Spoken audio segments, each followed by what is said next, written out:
देश में लोकसभा चुनाव के तारीखों का ऐलान होने के एक दिन बाद यानी 17 मार्च को कांग्रेस नेता राहुल गांधी की न्याय यात्रा का समापन मुंबई के शिवाजी पार्क में हुआ। भारत जोड़ो न्याय यात्रा की शुरुआत मणिपुर से इस साल 14 जनवरी में हुई थी।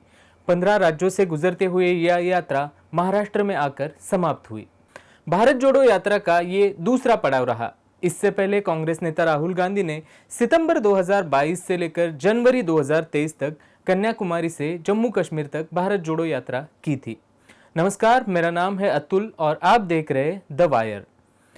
महाराष्ट्र के मुंबई में शिवाजी पार्क में भारत जोड़ो न्याय यात्रा का समापन रैली में इंडिया गठबंधन का शक्ति प्रदर्शन दिखाई दिया। इस रैली में महाराष्ट्र के पूर्व मुख्यमंत्री उद्धव ठाकरे समेत विपक्ष के कई नेता शामिल हुए, जिनमें कांग्रेस महासचिव प्रियंका गांधी, राजद नेता तेजस्वी यादव, कश्मीर की पूर्व मुख्यमंत्री और पीडीपी की नेता महबूबा मुफ्ती, एनसीपी शरद पवार गुट के प्रमुख शरद पवार, तमिलनाडु के मुख्यमंत्री डीएमके नेता एमके स्टालिन, वंचित बहुजन आघाड़ी के नेता प्रकाश आंबेडकर समेत समाजवादी पार्टी, आम आदमी पार्टी और इंडिया गठबंधन के अन्य पार्टियों के नेता मौजूद रहे। रैली को संबोधित करते हुए राहुल गांधी ने नरेंद्र मोदी सरकार पर तीखे शब्दों में टिप्पणी करते हुए इलेक्टोरल बॉन्ड, बेरोजगारी, ईवीएम समेत सरकारी जांच एजेंसियों का दुरुपयोग पर बात की। आइए देखते हैं क्या कहा राहुल गांधी ने। ये यात्रा हमें क्यों करनी पड़ी? क्योंकि देश का जो कम्युनिकेशन का सिस्टम है,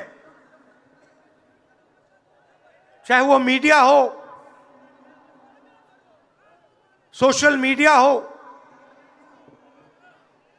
वो आज देश के हाथ में नहीं है। जनता के जो मुद्दे हैं, बेरोजगारी, हिंसा, नफरत, महंगाई, किसानों के मुद्दे, अग्निवीर के मुद्दे, जवानों के मुद्दे, वो मुद्दे आपको मीडिया में नहीं दिखाई देंगे। तो हमने ये यात्रा करनी पड़ी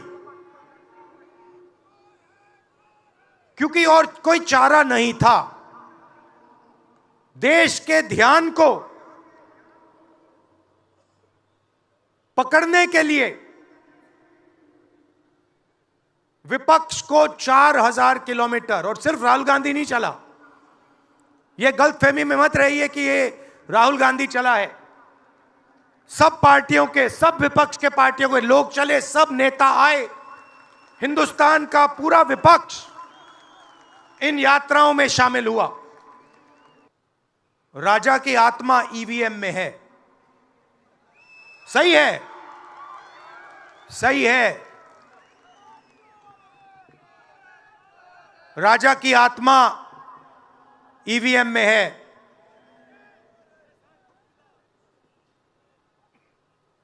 हिंदुस्तान की हर संस्था में है, ईडी में है, सीबीआई में है, इनकम टैक्स डिपार्टमेंट में है। एक वरिष्ठ नेता, नाम नहीं लेना चाहता हूं, इसी प्रदेश के एक वरिष्ठ नेता कांग्रेस पार्टी को छोड़ते हैं और रो के कहते हैं, मेरी मां से रो के कहते हैं कि सोनिया जी, मुझे शर्म आ रही है, मेरे में इन लोगों से, इस शक्ति से लड़ने की हिम्मत नहीं है, मैं जेल नहीं जाना चाहता हूं। और ये एक नहीं है, ऐसे हजारों लोग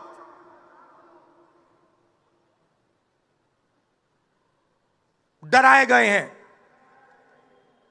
क्या आप सोचते हो शिवसेना के लोग, एनसी के लोग ऐसे ही चले गए? नहीं, जिस शक्ति की मैं बात कर रहा हूं, उन्होंने उनका गला पकड़कर उनको बीजेपी को और किया है, और वो सब डर के गए हैं। सरकार कॉन्ट्रैक्ट देगी और सीधा परसेंटेज लेगी। इलेक्टोरल बॉन्ड देख लीजिए, उसमें साफ है, कंपनी को कॉन्ट्रैक्ट मिलता है, उसके एकदम बाद वो बीजेपी को हफ्ता देना शुरू कर देती है। दूसरा, सीधा एक्सटॉर्शन, ईडी सीबीआई भेज देंगे, जैसे यहां पे मुंबई का एयरपोर्ट इनको चाहिए था, ईडी सीबीआई भेजी, एयरपोर्ट किसी और को पकड़ा दिया, सीधा एक्सटॉर्शन। तीसरा, शेल कंपनी, जैसे यहां भी किसी ने कहा, अंबेडकर जी ने कहा, कंपनी की प्रॉफिट ही नहीं है और उससे ज्यादा पैसा वो बीजेपी को दे रही है। और चौथा, कॉन्ट्रैक्ट देने के पहले पैसा दो, कॉन्ट्रैक्ट लो।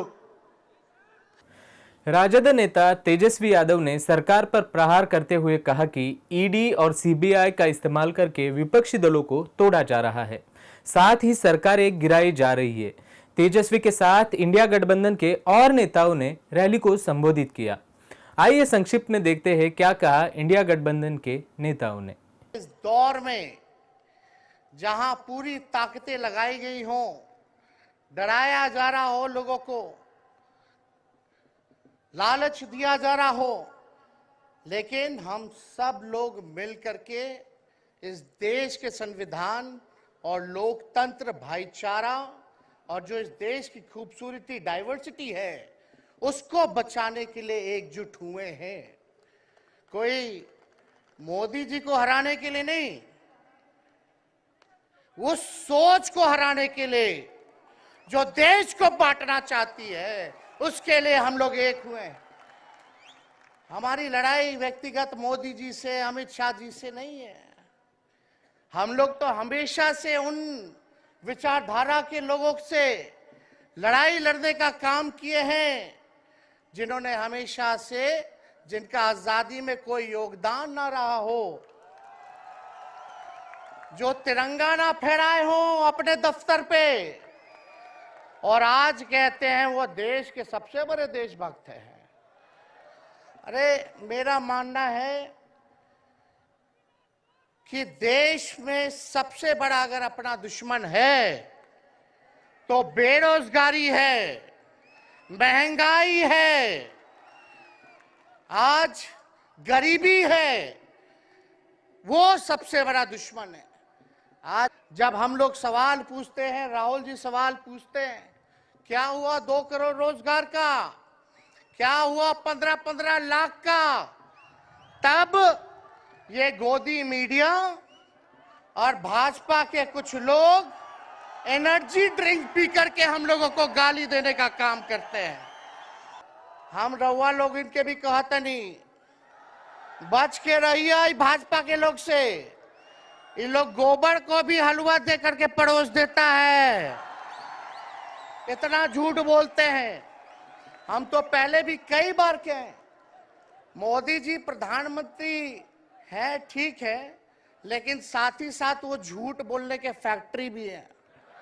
मोदी जी झूठ बोलने के मैन्युफैक्चरर भी है, होलसेलर भी है और डिस्ट्रीब्यूटर भी है। ये उनका काम है। हम लोग सच्चे लोग हैं और सच्चे लोगों को कितना भी डराओगे, डरते नहीं, सांच को आंच क्या, इसलिए हम लोग लड़ेंगे। इनके गीदड़ भपकी से हम लोग डरने वाले हैं। आप बताओ, आप लोग डरोगे? लड़ाई लड़ोगे कि नहीं लड़ोगे? साथ दीजिएगा ना सबका? हम तो कहना चाहते, राहुल गांधी जी जो यात्रा किए, ये हो सकता है पहला चरण हो, लेकिन यात्रा तो हमेशा हम लोगों को करना पड़ेगा, चाहे सत्ता में आए या ना आए। हमको जनता के बीच उनके सुख का दुख दर्द का भागीदार बनना पड़ेगा।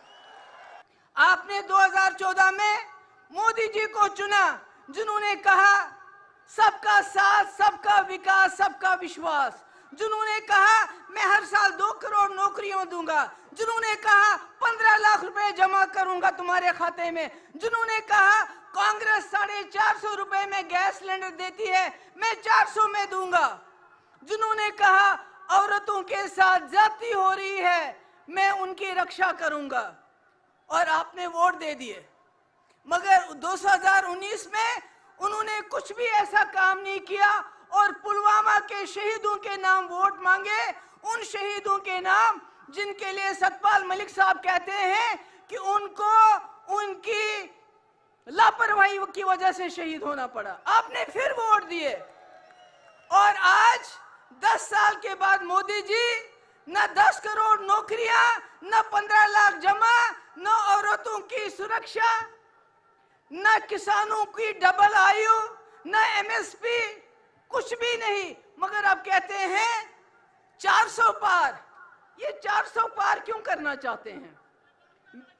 आप मेरी बात सुनिए, क्योंकि ये संविधान को बदलना चाहते हैं, आपके हाथ में से आपका वोट छीनना चाहते हैं, ताकि जिस वक्त आप लोग जाग जाओ, आप इनको बाहर करना चाहो, आपके वोट में वो ताकत नहीं रहेगी। हम ऐसे हो जाएंगे जैसे चीन में वो किसी को भी वोट डालते हैं, चुना एक आदमी जाता है, एक जमात चुनी जाती है।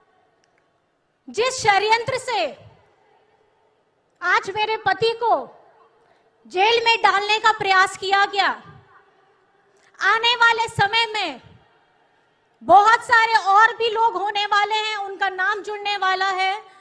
लेकिन मेरी यही दरख्वास्त है सभी पार्टी के लोगों से, सभी गणमान्य लोगों से, सभी जनसैलाबों से जो सामने बैठे हैं, कि आपको लड़ना नहीं, आपको डरना नहीं है।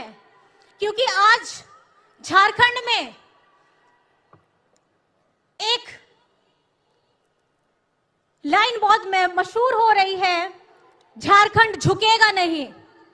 और आज इस शिवाजी पार्क के ऐतिहासिक मैदान से मैं उस तानाशाही शक्ति के खिलाफ ये कह देना चाहती हूं, इंडिया झुकेगा नहीं और इंडिया रुकेगा नहीं।